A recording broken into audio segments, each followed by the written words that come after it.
8 ans après son arrivée au Canada, elle est menacée d'expulsion. Écoutons l'histoire de cette Française arrivée au Canada en 2016 qui risque de rentrer en France en juillet 2025 si jamais les choses ne s'arrangent pas pour elle.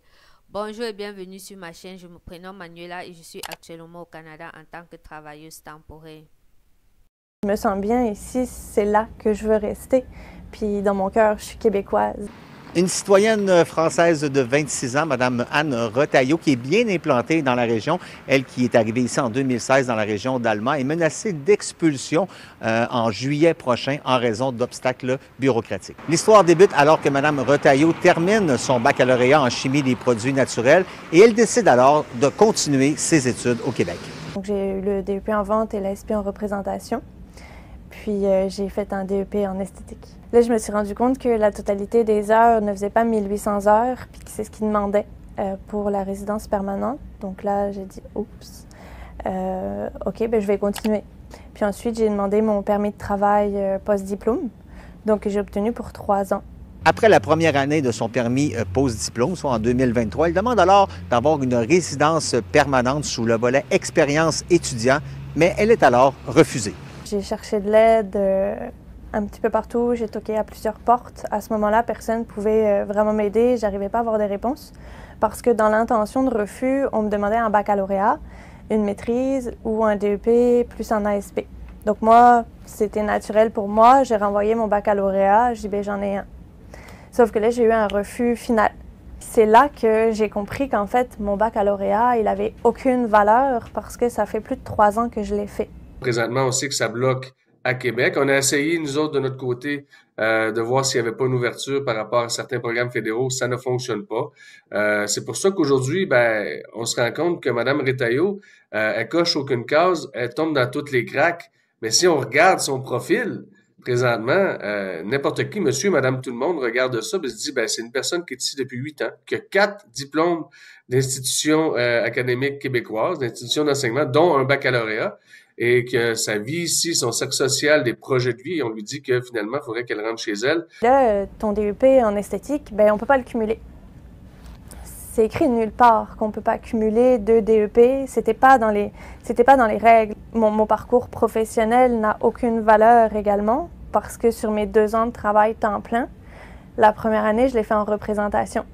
Mais ce que je ne savais pas, c'est qu'il fallait rentrer dans le Code national des professions. Puis il faut être dans la code 0, 1, 2 ou 3 et représentation, c'est 4. Donc, ben, ma première année de travail temps plein n'a aucune valeur aux yeux de l'immigration. Si Mme Retailleau quitte, tout le monde perd. Si Mme Retailleau reste, tout le monde gagne. S'il vous plaît, plus haut, regardez mon histoire. Considérez mon parcours atypique. J'ai communiqué avec le député de Lac-Saint-Jean, M.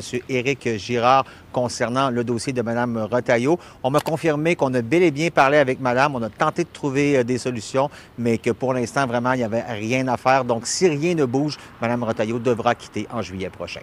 À Saguenay, Mike Bilodeau pour Nouveau Info. Situation vraiment triste, je n'aimerais vraiment pas me retrouver à sa place. Si j'ai tenu à partager cette vidéo, c'était pour nous alarmer, nous qui sommes actuellement au Canada en situation temporaire, afin que nous comprenions que les décisions que nous prenons impactent vraiment notre futur. Voici une fille qui, 8 ans après, à cause des décisions qu'elle a prises dans le passé, risque de rentrer dans son pays.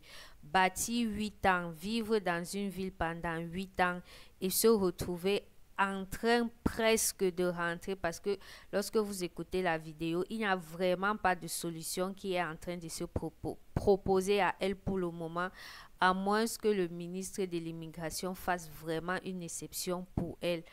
Donc, nous, actuellement, je dis nous parce que je m'inclus.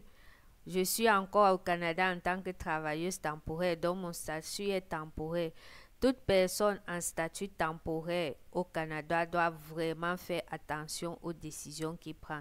Les étudiants, le parcours académique que vous choisissez de faire, les expériences de travail que vous décidez de prendre, faites vraiment attention. Nous, travailleurs temporaires, faisons vraiment attention. Lorsque tu travailles au Canada dans une catégorie qui n'est pas éligible à demander la résidence permanente après, essaye de réfléchir, trouve des alternatives, change de boulot, fais ce que tu peux, mais rassure-toi que tout ce que je suis en train de faire, ce sont des choses qui vont me permettre de demander ma résidence permanente après facilement au Canada. Si jamais, bien sûr, ton objectif c'est rester, parce qu'il y a certains parmi nous qui viennent précisément pour un séjour vraiment temporaire, ils sont là pour une période et après ils veulent rentrer. Mais si jamais votre objectif est de rester à long terme et de quitter du statut de résident temporaire à résident permanent, pardon, faites vraiment attention aux décisions que vous êtes en train de prendre.